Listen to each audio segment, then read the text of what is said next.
আমি প্রতিদিনের যে কালেকশনটা সেটা আমি আলাদা করে জানাবো। এছাড়া হচ্ছে আমি 4 দিনেরটা একসাথে জানাবো।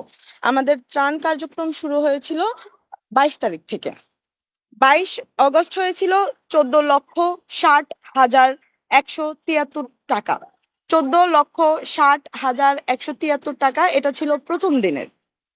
23 তারিখে হয়েছে 1,08,23,947 টাকা। 24 তারিখে হয়েছে, যেটা তৃতীয় দিনে হয়েছে গতকালকে, 2,32,47,470 টাকা। গতকাল রাতে আমরা 2,25,00,000 জানিয়েছিলাম, তারপরে কিছু গণনা বাকি ছিল গতকালকের টাকা, যেটা আজকে সকালে গণনা করা হয়েছে। আজকে 25 তারিখে দুপুর 4টা পর্যন্ত যে টাকা এসেছে সেটা গণনা করা হয়েছে। এর পরবর্তীতে যে টাকাগুলো এসেছে সেটা এখনো গণনা করা হয়নি, প্রক্রিয়াধীন, এটা আমরা রাতে জানাবো।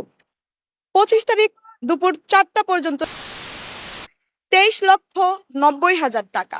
25 তারিখ দুপুর 4টা পর্যন্ত 4 দিনে মোট যে টাকা এসেছে সেটি হচ্ছে 4,39,01,690 টাকা। আমি আবার বলছি, মোট 4 দিনে আজকে দুপুর 4টা পর্যন্ত এসেছে 4,39,01,690 টাকা। আর আজকে 4টার পরে যেগুলো এসেছে সেগুলো আমরা রাতে কাউন্ট করব। ধন্যবাদ।